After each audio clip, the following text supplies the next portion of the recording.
Bom dia a todos, bom dia a todas. Bom dia para você que nos assiste pela Pop TV em Sobradinho e Porto Alegre. Sejam todos muito bem-vindos e bem-vindas a mais um ICL Mercado Investimentos. Hoje, quinta-feira, dia de pistolar, porque a gente só vai ter assunto que me tira do sério aqui. A gente vai falar da confusão que aconteceu ali com o Haddad. Vamos falar também de pessoas que não querem abrir mão dos seus privilégios, mas querem cobrar ajuste fiscal de qualquer forma. Então a gente vai falar sobre tudo isso, sobre esse pacotão de indignações fiscais. Vamos passar também pela pesquisa mensal do comércio para falar ali do varejo restrito e ampliado que saiu hoje. E eu vou tentar cumprir. Se eu chegar até lá e chegar até lá com sanidade, a gente fala do salário mínimo que ficou de ontem ali, a crítica ao posicionamento do Gustavo Loyola. Antes de tudo isso, vamos passar pela agenda que hoje está curtinha, mas está importante. Então vamos ver o que saiu hoje na nossa agenda, falar na pesquisa, olha só. Na nossa agenda de quinta-feira, 3 horas da manhã no Reino Unido, saiu produção industrial de abril. Às 7 horas na França, taxa de desemprego de abril da OCDE. O IBGE divulgou às 9 horas da manhã aqui no Brasil, varejo restrito e ampliado. Eu já dei um spoiler disso para vocês, então a gente vai comentar esse assunto com detalhes. 9h30 da manhã, o Departamento do Trabalho dos Estados Unidos divulgou o índice de preços ao produtor, o famoso PPI e o seu núcleo. Então ontem saiu preços ao consumidor, hoje sai o preço ao produtor. 9h30 da manhã também já saiu os pedidos de auxílio-desemprego, esse velho conhecido nosso sai toda quinta-feira. E tem também inflação na Argentina às 4 horas da tarde, inflação ao consumidor. Então, como eu falei, uma agenda um pouco mais enxuta hoje, mas com dados importantes. Dado de inflação nos Estados Unidos que balançou bastante o mercado ontem, mas eu não vou dar esse spoiler porque o Diego já vai falar do fechamento daqui a pouco. E o comércio, o varejo aqui no Brasil. Esses são os dados mais importantes do dia. E aproveito aqui, já que a gente está falando de PPI, de CPI, para passar para o Diego. Dá bom dia, Diego, bom dia, como é que você está? Como é que foi o fechamento ontem? A gente teve aí movimentação na Bolsa, a gente teve resposta aos dados de inflação dos Estados Unidos. Conta pra gente. Muito bom dia, Débora. Muito bom dia para toda a nossa audiência. É um prazer estar aqui com vocês hoje. Essa manhã gelada, foi difícil sair da cama, mas eu consegui. Enfim, graças a Deus. Bom dia para as nossas queridíssimas telespectadoras fiéis, Gladys Garcia, Terezinha Rabelo e Maria Helena. Bom dia para 2 xarás meus que apareceram hoje no chat, Diego Bonar e Diego Berton. Diego Berton, aliás, falando diretamente de Boston, nos Estados Unidos. Bom dia para Liz Longo, bom dia para o Thales Moraes, enfim, bom dia para todo mundo. Sobre o fechamento, Débora, ao que tudo indica, o Ibovespa se deu bem ontem, hein? O principal índice da B3 fechou a quarta-feira com uma alta de 0,51%, aos 137.128 pontos. O desempenho positivo da nossa bolsa foi liderado principalmente por ações ligadas ao petróleo e aos bancos. Inclusive, um destaque especial para as ações preferenciais da Petrobras, que avançaram 3,33%, e para as ações do Santander, que valorizaram 4,65%. O dólar, por sua vez, caiu 0,57%, cotado a R$ 5,54. As notícias que movimentaram a Bolsa no dia de ontem foram a participação do ministro da Fazenda, Fernando Haddad, na audiência da Comissão de Finanças e Tributação da Câmara dos Deputados. E a análise e aprovação com ressalvas das contas do governo, Lula, por parte do TCU, que é o Tribunal de Contas da União. Sobre a participação da Haddad na Comissão de Finanças e Tributação, isso gerou um baita bafafá, tanto na mídia quanto nas redes sociais. A gente vai falar sobre isso já, então sem spoilers aqui no meu fechamento. Agora, sobre as bolsas de Nova York, enfim, os Estados Unidos, A situação foi bem diferente, aliás, do que aconteceu aqui no Brasil. De acordo com o nosso portal, a divulgação do CPI, que é a inflação ao consumidor, mais suave, acabou alimentando expectativas de cortes de juros já em setembro, reforçando o apetite por risco. Mesmo assim, as bolsas de Nova York fecharam em queda. O Dow Jones, na verdade, fechou estável, literalmente no 0 a 0. O S&P 500 caiu 0,27% e o Nasdaq, por sua vez, recuou 0,50%. Vou passar para a Débora, mas na verdade com uma pergunta. Quando eu estava me atualizando para escrever aqui o fechamento e apresentar para vocês, eu tinha lido que o desempenho da Petrobras foi impulsionado principalmente pelo desempenho do petróleo internacional, né? E esse desempenho positivo do petróleo internacional, pelo que dizem, né, os analistas, enfim, os diversos portais, foi liderado principalmente pelas tensões geopolíticas no Oriente Médio. Débora, eu queria que você me explicasse como que esse acirramento de tensões geopolíticas no Oriente Médio valoriza o petróleo. Bom, se a gente tem, né, um local, e aí já respondendo aqui de pronto, se a gente tem um local que é produtor de petróleo, que a gente começa a ter uma tensão geopolítica, um acirramento dessas tensões naquele território, se espera que vai ter mudança na produção do petróleo, que isso pode ter alguma influência na quantidade produzida, e isso a gente viu acontecer tanto com Rússia e Ucrânia, quanto também ali os conflitos no Oriente Médio. Então, como são regiões produtoras de petróleo, se você tem qualquer dúvida que a produção ali vai ser afetada, seja afetada a produção mesmo ou a questão logística dos navios que acabam passando por lá e tem que desviar a rota, aquela commodity vai ficar mais cara. Se aquela commodity fica mais cara, petróleo mais caro, mais lucro para petrolíferas. Então é isso que acontece normalmente quando a gente tem tensões acirradas em locais que produzem petróleo ou que você tem uma grande movimentação de logística por ali, né? Um lugar-chave para a movimentação de navios, por exemplo, que a gente viu acontecer no passado, não tão distante da gente, uma parte importante onde passa uma grande quantidade de navios que trazem o petróleo ou que conduzem esse petróleo de um canto para outro do mundo. Se você tem um acirramento ali, aqueles navios vão começar a desviar aquela rota, vão ficar com uma rota mais longa e isso faz com que tenha também a questão logística.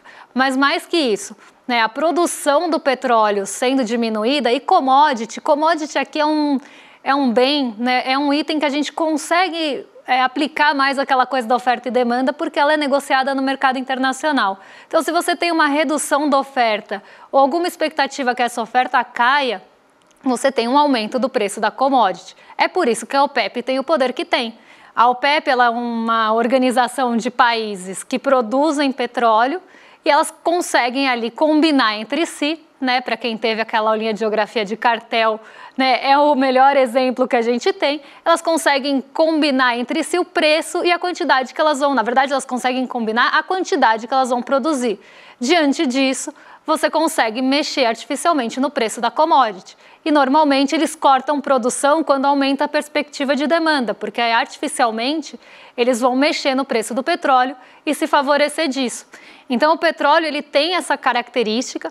E a Petrobras surfa quando você tem alta no preço do petróleo. A Petrobras, inclusive, nos dias anteriores, conseguiu até ir além, né? O petróleo subiu, as empresas ligadas ao petróleo aqui subiram junto, mas teve também uma questão tributária que acabou pesando.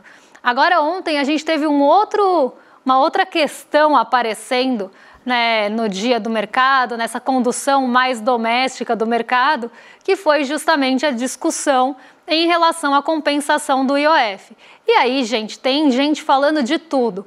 Para quem viu na nossa home hoje de manhã, tinha lá, né, aquela notícia falando do PP e da União Brasil querendo fazer corte de gastos na saúde e na educação. Isso já me tirou do sério logo cedinho, né? Na verdade, ontem à noite, porque eu estava já pensando o que eu ia falar sobre isso e eu já fiquei, né, já tive uma noite de sono ruim, porque eu vi essa notícia aí na noite anterior. E hoje de manhã já acordei ali de mau humor, né? Não só porque o café tá caro, mas também por conta dessa notícia que o brasileiro não tem um minuto de paz.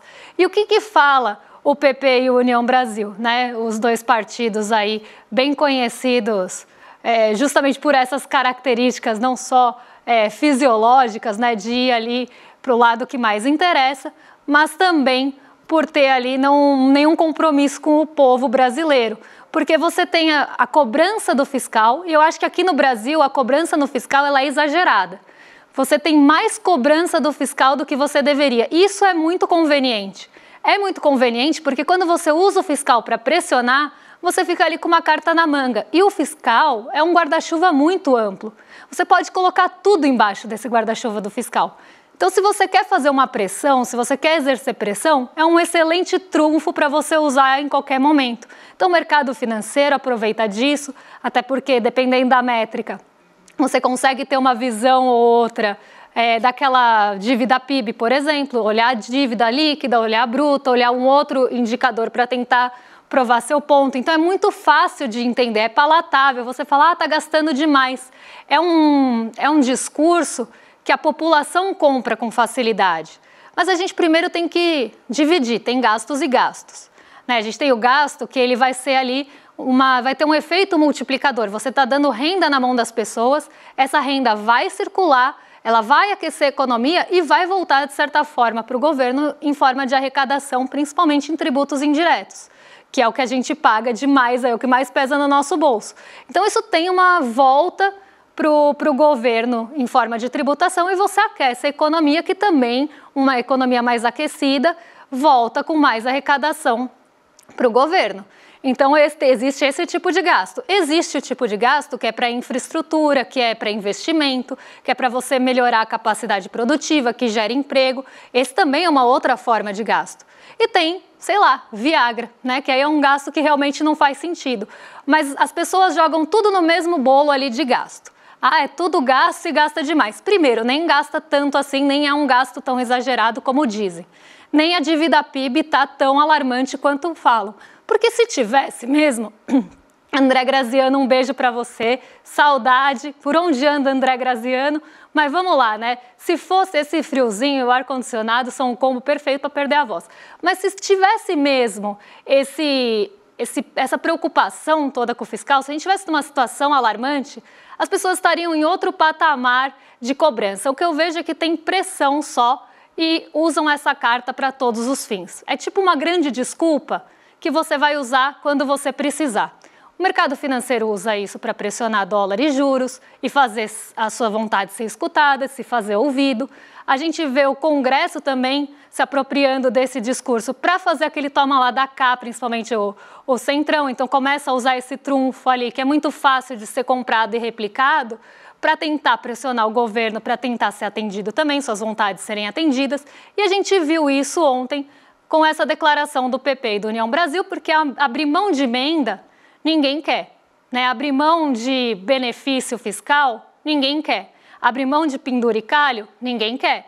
Mas ajuste fiscal todo mundo quer cobrar. E a gente sabe onde esse GPS leva, né? A gente sabe que esse GPS leva sempre para o lado mais fraco e vulnerável da corda, que é quem não tem poder político e econômico para fazer essa pressão. E esse toma lá da cá que é feito em todas as outras esferas que têm esse poder.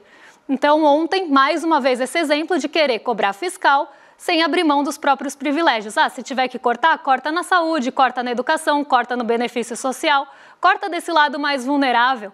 Né? Foi esse recado que foi dado, até está na nossa home aqui a notícia, se quiserem colocar aí, se tiver, mas justamente para tentar, né, jogar mais uma vez essa questão fiscal. Aí, se a gente tem um problema, vamos supor que a gente está nessa lógica fiscalista, porque vamos pensar então dentro dessa lógica fiscalista, e que a gente tem um problema realmente de fiscal, coisa que a gente não tem, mas vamos fazer essa abstração.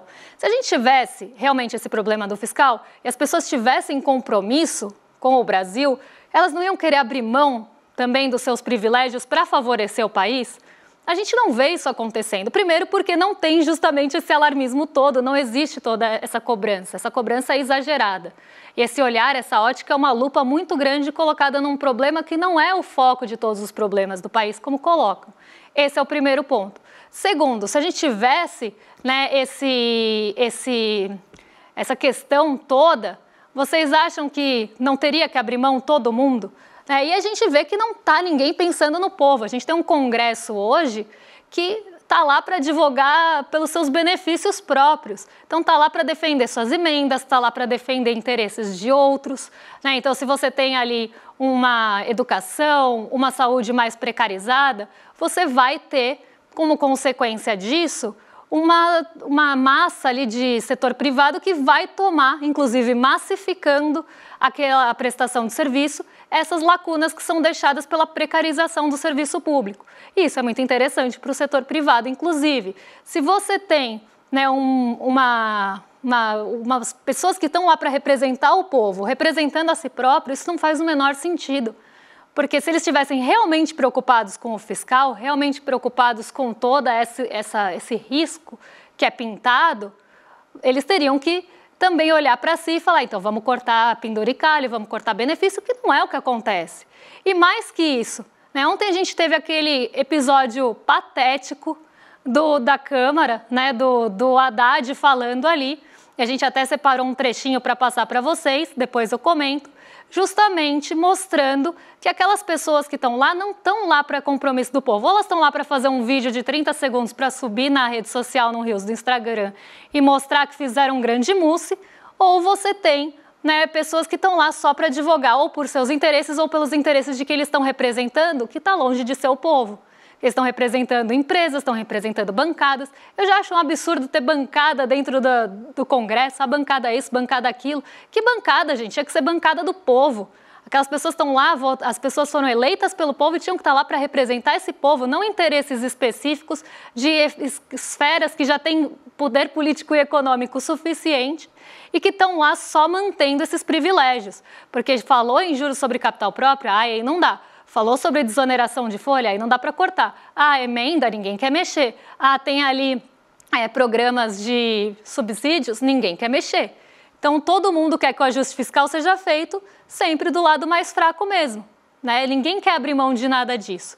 E eu acho que essa é uma discussão que a gente precisa ter reiteradamente, porque mostra que a gente está só mantendo essas pessoas, né? A gente não, mas as pessoas que estão ali com o poder estão só mantendo esse poder para continuar perpetuando essa sociedade desigual e com uma tributação desigual. Ninguém está falando na tributação, né, essa desigualdade tributária ou diminuir isso, não é também fazer uma grande revolução. São pequenos ajustes, são pequenos passos, primeiros passos que a gente precisa dar de uma coisa que está extremamente desigual. Então vamos ver um trechinho aí da fala do Haddad, inclusive que tem tudo a ver com isso, e depois a gente vê as mudanças propostas e tudo o que aconteceu nesse bafafá de Câmara ontem.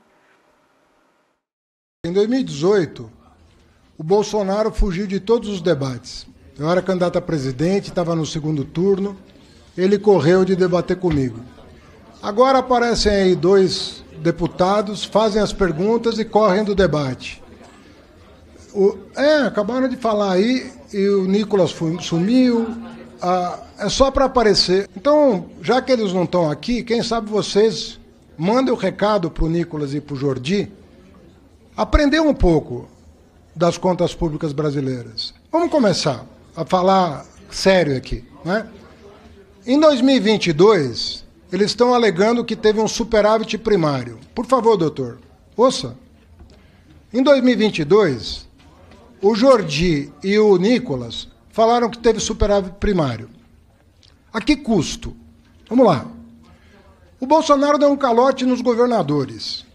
Tomou o ICMS sobre combustíveis dos governadores com a promessa de pagar. Quem pagou foi o governo Lula em março de 2023. 30 bilhões de reais. 30 bilhões de reais que o governo Lula, o presidente Lula, teve que pagar em março de 2023 para indenizar os governadores da barbeiragem do governo Bolsonaro no ano anterior, que para baixar o preço da gasolina artificialmente tomou esses 30 bi dos 27 governadores do país. Quem teve que pagar foi o governo Lula. Onde estava o seu Nicolas e o seu Jordi nesse dia? Não estavam aqui votando? Onde eles estavam? O superávit primário de 22 também se deveu ao calote de precatórios, que somado com o calote de 24, porque não estava no orçamento de 24, e nem no de 23, e nem no de 22, foram 92 bilhões a mais. Onde estava o deputado Jordi e o deputado Nicolas? Quando o presidente Lula, em 2023, teve que pagar o calote de precatórios do Bolsonaro. O superávit de 22 também teve outras 2 razões.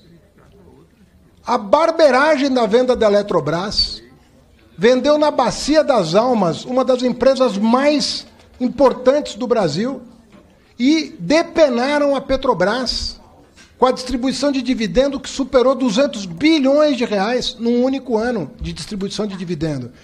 Queridos amigos e amigas, assim qualquer um faz superávit primário. dando calote, vendendo patrimônio público, tomando dinheiro de governador? Esse é o padrão de qualidade econômica do governo Bolsonaro? O que eu falei daqui que é mentira, deputado? Desrespeito é mentir. Desrespeito é sair sem ouvir a verdade. Vou repetir para o senhor, já que o senhor está falando em nome dele. Venderam a Eletrobras uma vergonha, depenaram a Petrobras, deram um calote governador imprecatório. Assim qualquer um faz superávit, entendeu? Com respeito ao que eu falei? Não, repito para o senhor. Estou falando em relação à molecagem. Assim muito fácil fazer superávit com esse jeito e fugir do debate. Aqui, olha, eu discordo de Haddad em vários pontos, né? Principalmente nessa tributação, nos recursos em relação ao mercado, em jogar, né, normalmente essa carga em pessoas que não têm justamente esse poder e aliviar quem tem, não ter uma discussão ali de uma outra forma de arrecadação, se quer fazer por esse lado, ou de não mexer ali nos benefícios, porque também nem tem como com esse Congresso. Mas aqui eu tenho que elogiar o Haddad pelo tapa de luva de pelica que ele deu, porque ele resumiu muito bem. Né? Assim, é muito fácil fazer superávit primário. Né? É muito fácil você distribuir mais lucro do que você tem na Petrobras para fazer aquela barriguinha de superávit que a gente viu. É fácil você vender uma empresa pública a preço, né, questionável só para vender, embolsar esse dinheiro e tentar se reeleger, né? Nem tentar usar esse dinheiro para qualquer outra finalidade.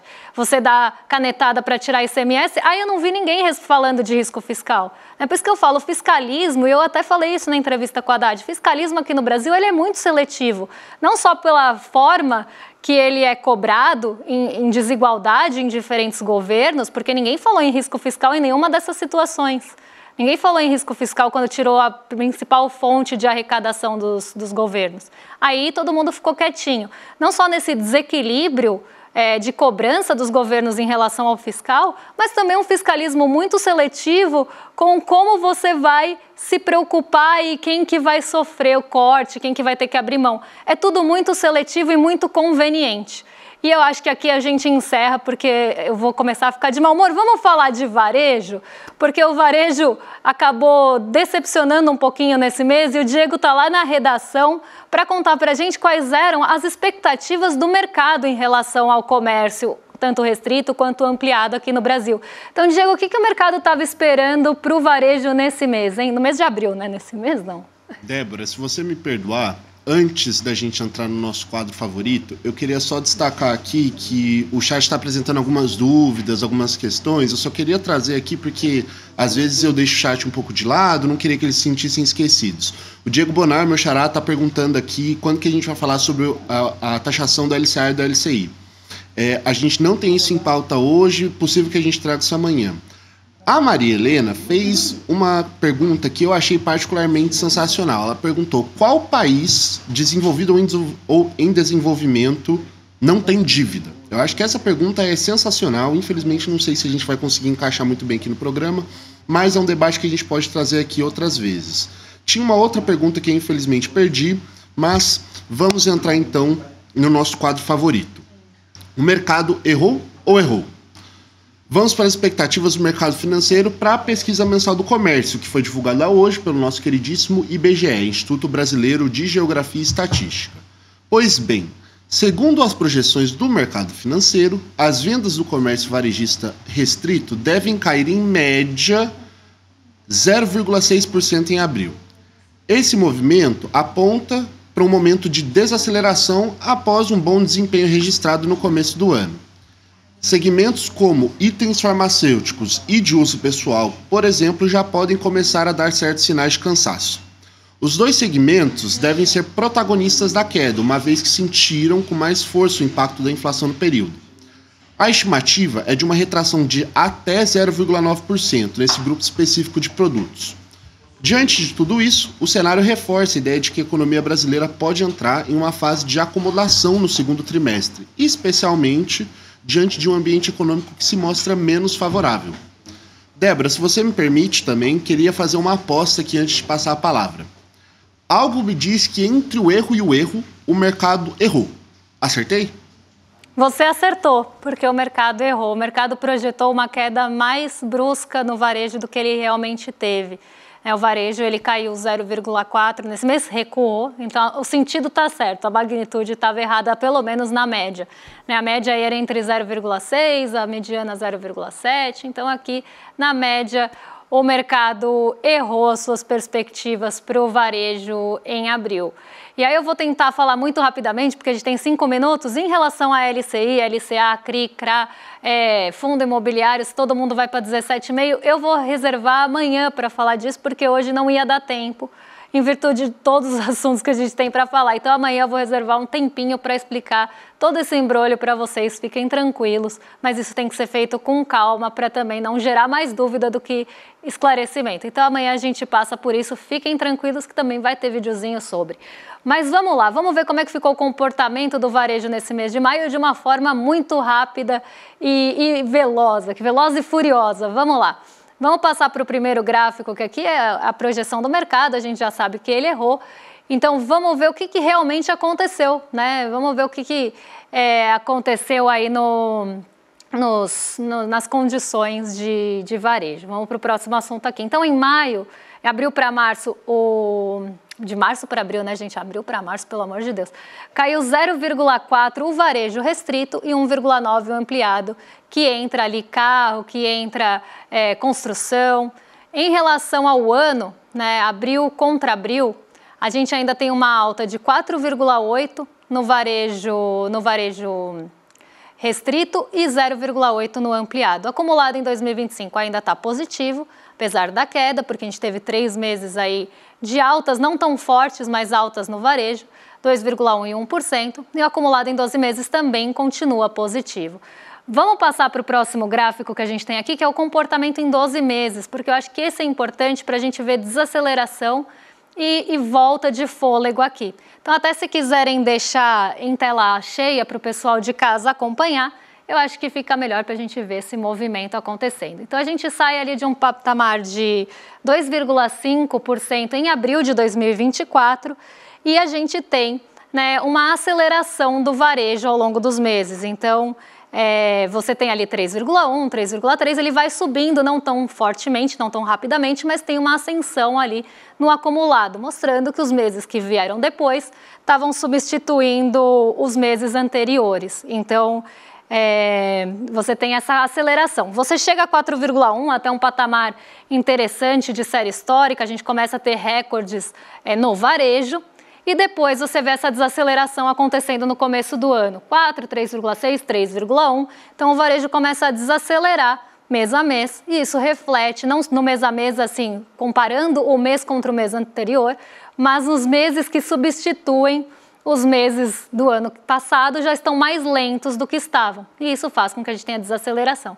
Agora tem um pequeno respiro no acumulado, porque o mês de abril do ano passado não foi tão bom, então você substitui por um dado que está ainda em queda, mas numa queda menor, e você tem esse respiro. Só que a gente tem uma desaceleração importante aqui do varejo por vários meses no acumulado. Isso mostra que o varejo pode estar perdendo fôlego por conta justamente de taxa de juros. E isso fica mais evidente, eu vou ter 1 minuto para falar, quando a gente olha os itens, né, as atividades varejistas que estão sofrendo. Porque a gente começa a ver nesse mês agora de abril uma desaceleração de atividades ou ramos varejistas que têm uma dependência maior de crédito, que precisam da renda mais alta também. Móveis, né, que já tinha aparecido em alguns momentos, com queda aparecem de novo. Os veículos e peças que às vezes precisam de crédito, ninguém compra à vista também, começam a ter um recuo. Então isso é importante para a gente entender o impacto que a gente começa a ter, não só da inflação, que era uma previsão do mercado, dessa inflação corroendo um pouco a renda do brasileiro, principalmente inflação de alimentos, e deixando menos orçamento disponível para que você gaste ali com serviços e varejo, mas também do crédito mais restrito, como decorrência da taxa de juros mais alta. Ele não fica só mais caro, ele fica mais restrito também, menos pessoas com acesso a crédito. E isso eu vou entrar mais em detalhes amanhã, quando a gente for falar de LCI e LCA.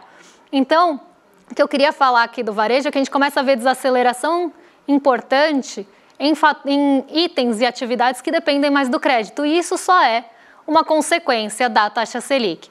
Antes de passar para o rolê, eu quero convidar vocês a se inscreverem no iclmercado.com.br para domingo assistir a Semente do Caos. Então, entender como é que a direita, a extrema-direita, semeia esse caos como uma forma de operação, né, uma forma estruturada ali de operar para que eles consigam atingir os objetivos. A gente viu isso no próprio vídeo da Câmara, né? Você vai lá, semeia o caos, sai fora e depois você deixa isso como um recorte ali para você lacrar, você vai, né, falar que ninguém questiona nada, né? Mentiu, tudo bem, coloca lá na rede social e vida que segue, você consegue seus likes e atingir um público com isso. Então, como é que é essa forma de trabalho da direita e da extrema-direita que é organizada e orquestrada, por mais que pareça que é uma bagunça, não é.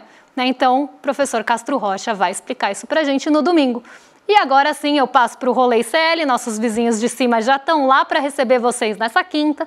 O William De Luca, não é o William De Luca, César Calejão e Guga Noblar, quase que eu que faço fake news aqui, já estão lá em cima para receber vocês. E eu me despeço. Amanhã eu volto para falar de LCI, LCA, CRI, CRA, todo mundo que vai entrar nessa dança provavelmente na tributação e explicar quais são as implicações disso. Um beijão e até lá, pessoal! Ele é, sem dúvida, o intelectual que mais estuda a extrema-direita no Brasil. Lê todos os livros, as postagens, não só aqui do Brasil, mas também dos que inspiram as pessoas que estão aqui no Brasil. E desvendou o plano secreto em curso para semear o caos no Brasil. Estamos falando de João César Castro Rocha, que vai dar uma aula inédita e exclusiva para desvendar pela primeira vez o plano secreto em curso da extrema-direita no Brasil. A aula vai acontecer no dia 15 de junho, um domingo, às 8 horas da noite. Vai ter o título A Semente do Caos. Não perca essa aula e participe desse enfrentamento com a gente. O ICL está em todo lugar, na palma da sua mão, na TV da sua casa e até nos seus ouvidos. Para ir além da manchete e mergulhar com apuração e contexto de verdade, acesse iclnoticias.com.br. Siga o ICL, compartilha e vem com a gente. Informação para quem pensa.